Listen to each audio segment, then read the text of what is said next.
Hello and welcome to New Filmmakers Los Angeles in partnership with Movie Maker magazine. My name is Danny DeLillo and we're here at Emerson College and I'm delighted to be joined with John with his fantastic movie No Soy Oscar. Let's take a look at the clip.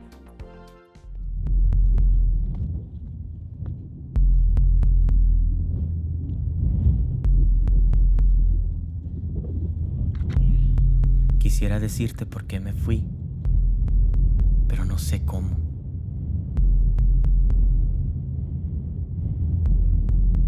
Solo sé que vi una foto.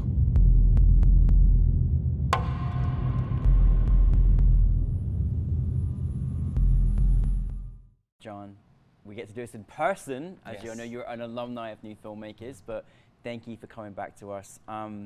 Thanks so much for your film, your second film with us. Yep. Yeah. So, but for those that haven't seen it, tell us a brief synopsis.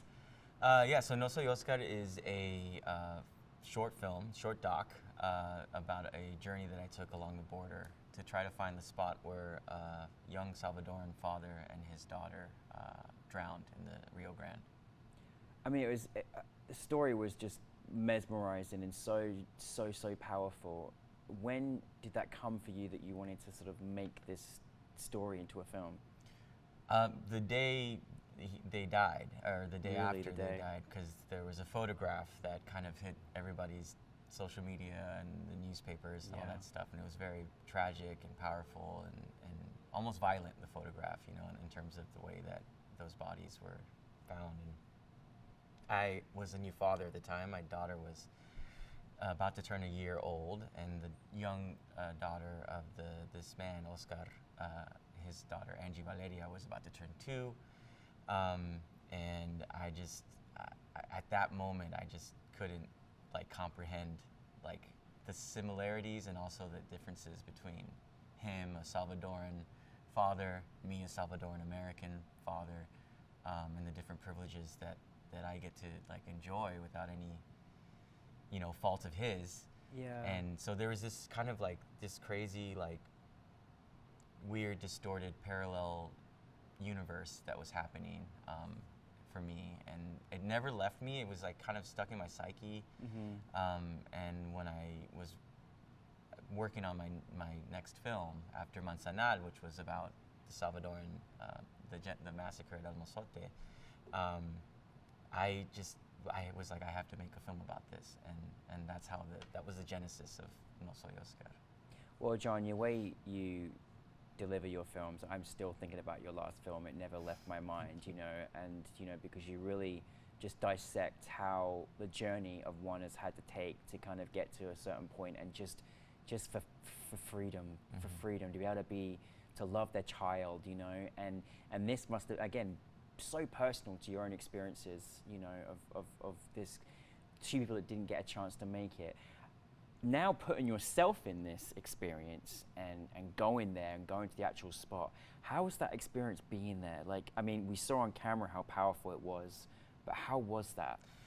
Yeah, that's it. I mean, I had my cinematographer, my friend Dan Chen, who joined me on this journey for like a month and a half traveling. Yeah.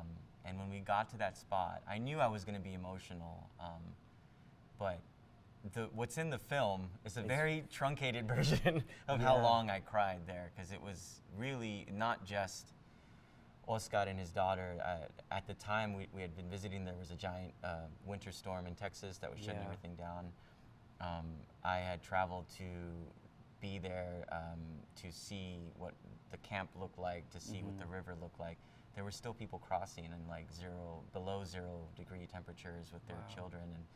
And the day previously to that, another a little boy had drowned, and so being at that river, it felt like it was just this like graveyard, you know, and that the power of that was really overwhelming. And then also being in the spot where Oscar and Angie were found, and at that point of the journey, I'd been away from my daughter for a very long time. I just like everything kind of like, you know, blew up in this like really emotional space. And so yeah, I wrestled with like how do I show that there was a camera person there filming me, I just wanted people to be behind the camera with me in that moment. So that was like that was a decision made in editing afterwards. But that moment was very. I still get emotional thinking about like, that moment. Yeah, being there. I mean, firstly, your daughter's so cute. Oh my goodness! Like, what's going on? So cute. Was that kind of strange, you being in front of camera this time as well, and kind of trusting that element too? Yeah, I'm not that kind of director. I don't really like being in front of a camera. I don't mind like using archival footage if I'm in it and stuff with films. And in Manzanal, I was in front of the camera, but for like 30 seconds, or like for like 3 seconds, you know, to join the group. But in this film in particular, it was a decision that I was really tentative about. It's like, you know, should I make this? But it just felt like, how do you express to somebody the feeling that you have as a father like this, seeing this you know, happen to other fathers, other parents, without putting yourself there so people can, you know, see what those emotions are projected on. You know? Yeah, I mean, again, John, I think, you know, I still think about your last film because, you know, I think everyone should know this story and everyone should hear it, and it's so powerful and so desperately sad of what had happened. With this film, what did you want your audience to take from this film, aside obviously your own experiences, but it's really a film that needs to be seen as well? Yeah, I wanted people to feel what it felt like for me. If they could just feel for a moment what it feels like to be a first-gen father, watching people that don't look that much different from you, that don't have very much of a difference in terms of language, in terms of culture, in terms of skin color from you, like not being able to live, not being able to have a life where they can see their children grow up. I wanted that feeling to be present, but the other thing that I wanted was it to not be just a completely hopeless film, because I feel like hopelessness like handcuffs people. It like makes them not act if it feels like there's no hope. Yeah. And so I really leaned upon this notion that, you know, my indigeneity brings to me, which is that there was a time before any of these borders existed. There was a time before any boundaries, any politics existed. There was a time where just the land was just the land, and we migrated on the land, and we traveled to trade, and we traveled to communicate and learn new languages and new cultures and new foods like chiles and chocolate. And you know, I think that was why I really wanted to make sure that the indigenous the indigenous communities and cultures that are being disrupted by this border had an opportunity to speak about it, and also to show us that there was a time before and there will be a time after. You know, I wanted that message to be very clear. Oh my goodness. I mean, and then to go and see this film, you know, finally we did the last one virtual, but this one in person with us at New Filmmakers, but at the Academy's home in Hollywood, part of this incredible program celebrating Latinx filmmakers. How was that for you? That was amazing. That was amazing. I mean, you know, it's the Academy. Yeah. Which is a big deal, but also just the community of like other filmmakers making amazing work and being celebrating each other, and it not being a competition. It's really just like a celebration of Latinx filmmaking and Latinx talent, and to be a part of that, and you know, watch your film play against all these, you know, alongside all these other like wonderful like films. It's really impressive, and to have a full house and a beautiful Q&A, like well moderated Q&A session. Like it was amazing. It was an amazing experience. It's amazing to have you there and see your film, and how's the audience reaction been for you?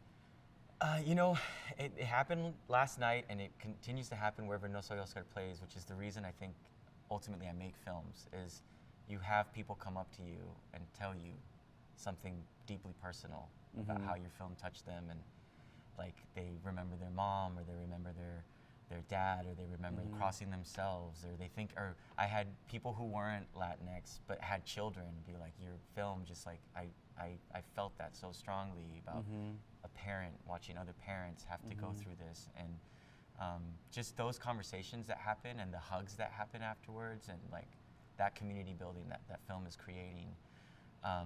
This is the reason I make them, you know. Like I said last night, it's like, you know, if I can make you feel what I feel, and we both feel it together for that moment, we're both not alone, you know. And that kind of feeling of, you know, the boundaries and the barriers and the borders break when that happens. Absolutely. No, you always, I mean, the way you deliver films, I'm like, I can't breathe watching it because you just keep me in a moment, and that's something very powerful, the way you deliver your films. So, John, love it. Just keep making more, and definitely subjects or experiences or things that have happened throughout history we need to be talking about as well. So that's great. What is next for you, John? What's going on? The next thing, oh well, there's a feature to this film. There is. It's not focuses. This film focuses on my journey to the place where Oscar and Angie passed.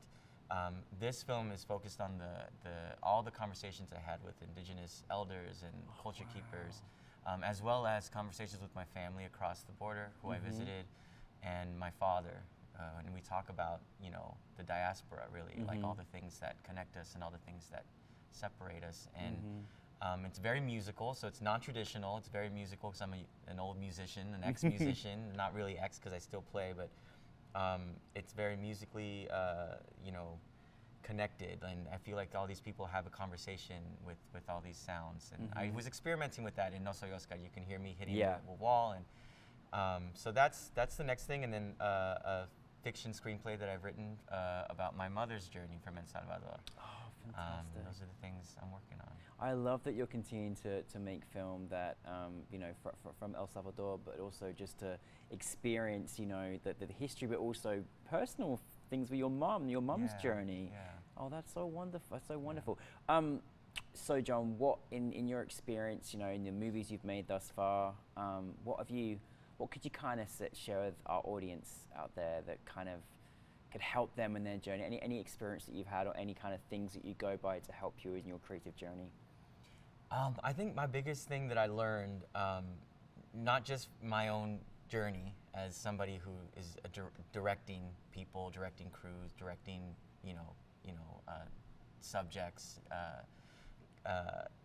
I have learned, and also being on other people's films, I've learned that the most important thing that I'm trying to continue to practice is being kind and collaborative, listening to other ideas, other opinions on your work, on what you do, on how to make the story better, and then continuing that kind of like energy. It just makes it easier for someone to say yes when you say, hey, I want to get in a car and travel along the border for a month and a half. Like, will you go with me? And they're like, yeah, let's go. You know, not burning bridges, but like really building them. I mean, that's the whole point of the point I'm trying to make with this film is instead of walls, we should be creating pathways where we connect with each other. And I think that, you know, if I don't practice that myself within the industry, within my film career, within my life, then I have no business making films asking people to do that, you know. So that's the biggest thing. Makes so much sense. My goodness, we need to all take that advice that's watching here. No, thank you so much, John. Thank you for bringing your film to us. I'm ready for the next one. But congratulations on your film with us. Thank you so much. Thanks to NewFilmmakers LA too, because without the J. Anthony Rulin Fund, like No Soy Oscar wouldn't have been finished. So if I didn't have NewFilmmakers LA supporting me, this film wouldn't be here. Wow, thank you very much. Thank you, really appreciate you.